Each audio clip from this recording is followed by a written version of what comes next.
This is an iHeart podcast. Guaranteed human.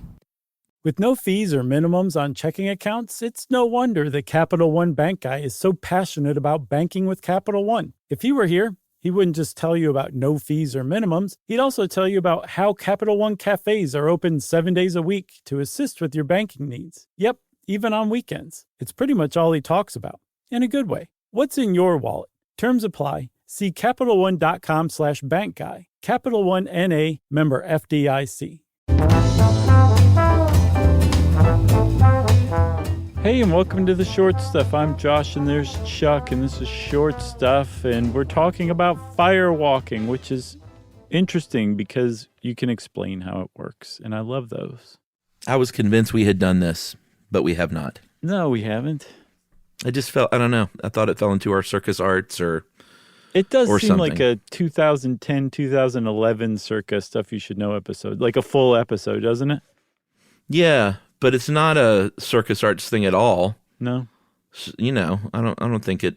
I mean, maybe like a Jim Rose circus might do something like this, but it is generally sort of a religious thing in most cultures, right? Yeah, and they think that it dates back at least 32-ish hundred years. The first mention of it is in an ancient Indian text from around that time. And either it spread out of there. I've seen some theories that it actually predated that. It was one of the things that the Mesopotamians and Neo-Babylonians did, and then it just kind of spread from there. Or people invented it independently because it has spread all over the world over the last couple thousand years. Yes, these days, India, Greece, China, Spain, Japan, Bulgaria, Thailand, Tibet, Fiji, it's all over the place.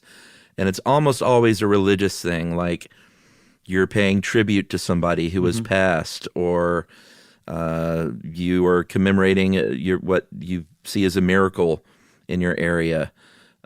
Some sort of celebration or parade. There might be a firewalker, but it's usually got some sort of religious, spiritual connotation. A firewalker in a parade would be hilarious because that poor guy would just have to keep running to the back of the float and walking over it again and then running back. That'd be a long parade for that guy.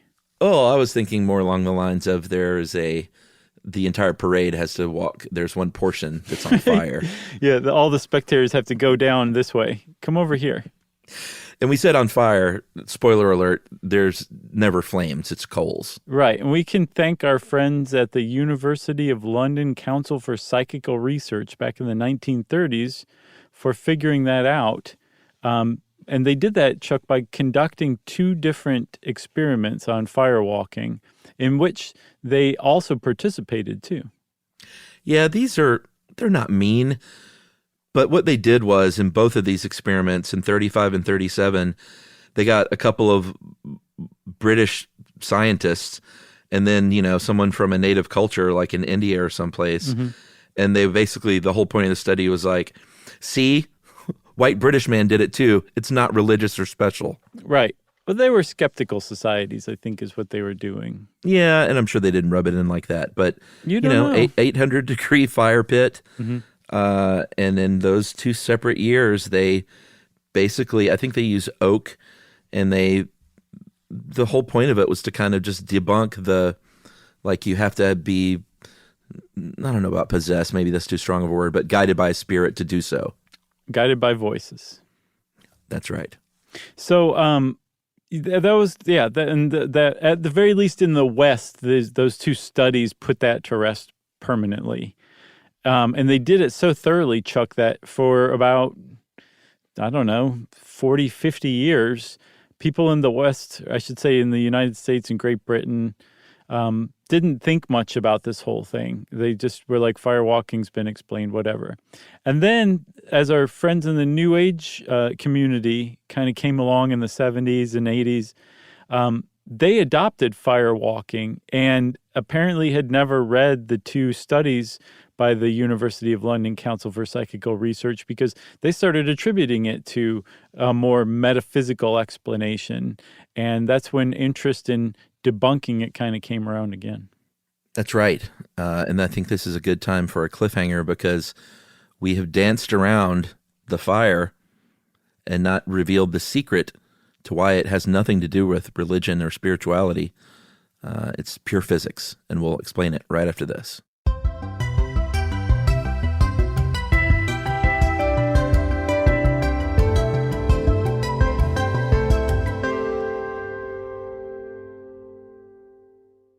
This is Tamara Judge from Two Teas in a Pod with Teddy Mellencamp and Tamara Judge. Tamara here. As you know, my dog Rugby is like one of my kids, and I don't play around when it comes to taking care of him. Chewy is where I get everything he needs. He loves food, so always stocking up on treats and toys from Chewy, which my husband Eddie likes to buy for him. It always shows up fast, which is exactly how I like things. Chewy also handles the serious stuff, prescriptions, pet insurance, and the telehealth vet visits. And now they're opening up vet clinics across the country. And their 24/7 customer service, they just understand pet people. Plus, with Chewy's 1-year satisfaction guarantee, trying new things is never stressful. Chewy just makes caring for Rugby easier, and that matters to me. For life with pets, the answer is Chewy. Save $20 on your first order with free shipping at chewpanions.chewy.com/teapod.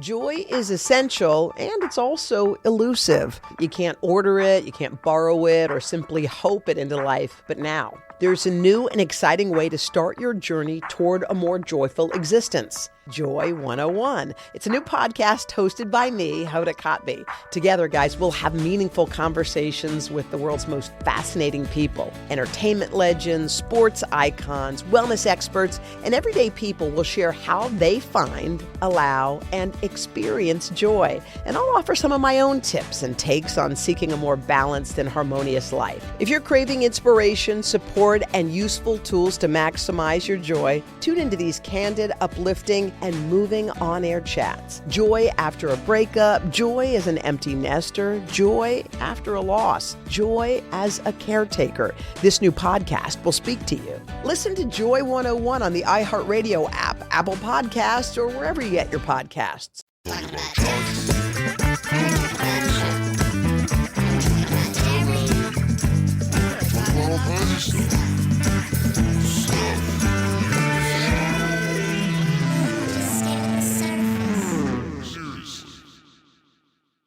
Welcome back to Pure Physics. Yeah, and since we're talking about pure physics, I want to give a shout out to Professor David Willey, who's a physics professor. I believe it's Willey. It could be Wiley, W-I-L-L-E-Y. Yeah, I think it's Wiley. He, I'm thinking of Willie Ames from Charles in Charge. Oh, right. But Professor Wiley is a physics of firewalking guy. He has dedicated a certain portion of his career to explaining how it works and doing firewalking himself. So thanks a lot to Dr. Willey, because basically everything we're talking about is based on his research. Dr. Wiley. Yeah, that's right. So let's explain how this works. There are quite a few components that go into a successful firewalk, which is to say one where you don't end up with burns on your feet. The first thing that you got to start with is charcoal that is lit well before you walk over it. I sort of spoiled it earlier when I said there are no flames, but when you see a firewalker, they're walking over hot coals, not a real flaming fire, and these are embers that they're walking over. So right out of the gate, you've got a bit of an advantage in that there's not direct contact with a flame. Well, a huge advantage too, but also the embers themselves. So you've got no flame. It's a big one. Just put that in your hat. Here's the second one for your hat. Those embers themselves are actually really good insulators. The type of wood that's typically used for firewalking, and you want to use specific kinds of wood, they glow really bright, but they actually don't conduct heat very well. Right. And I think the top two woods are cherry or maple for good-looking coals that'll get the crowd whipped up into a frenzy. You're right, exactly. But not super hot. No. And because there's also a layer of ash that coats them. Here's the third part for your hat. Right.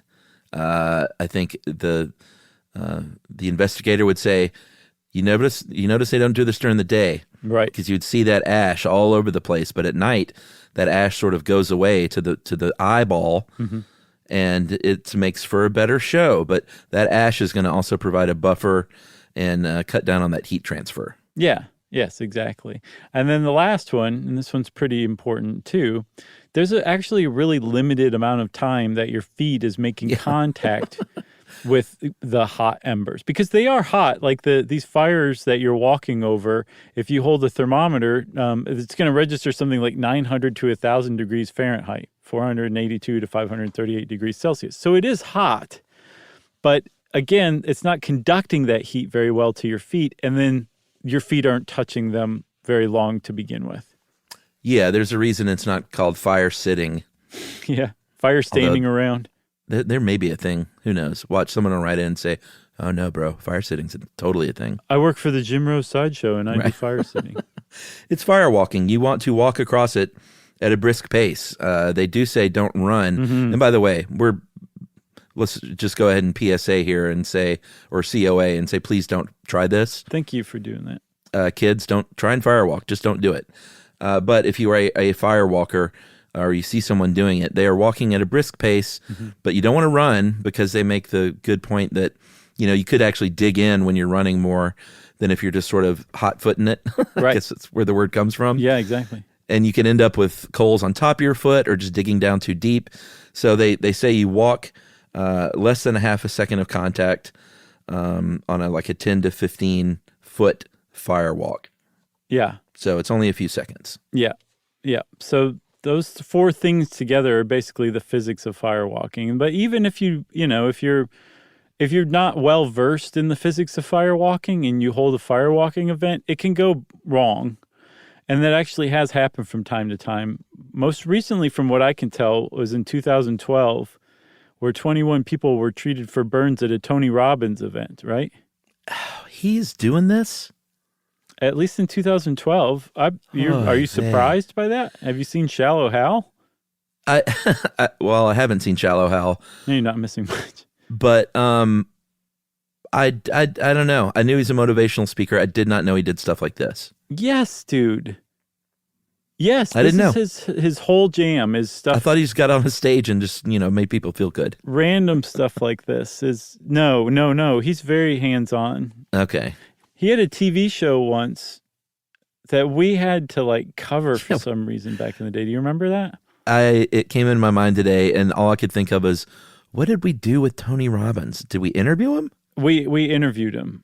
I think you did. I don't think I did. Yeah, but I don't remember whatever happened with the interview. But in the TV show, in the first episode, the pilot of this, there was a man who became paralyzed when he jumped into his pool after his wedding ceremony. He was so excited he jumped in a pool and landed head first and became paralyzed. Ugh. Tony Robbins talks this guy into skydiving, and if I remember correctly, essentially pushed him out of the plane. That's right. Tony Robbins is a very hands-on motivational guy. So anyway, in 2012, 21 of his the people at his thing walked on fire. I guess had to get treated for burns. Mm-hmm. This made me want to try it, and you know why I won't? Why? Is because it's the bottom of my feet. If something did go wrong, then I'm not walking for a little while, or I'm walking in a lot of pain. Right. It's not like a pain on my forearm or something, Is it actually worth it? No. That's why I said I'm not going to do this, because I'm going camping tonight. And I was like, No, dude, no. Should I pull out all the stops? You understand the physics of firewalking. Who are you trying to impress at this point? Emily? No, she won't be there. All my dumb friends from 25 years ago. Well, then, yes, you should definitely firewalk.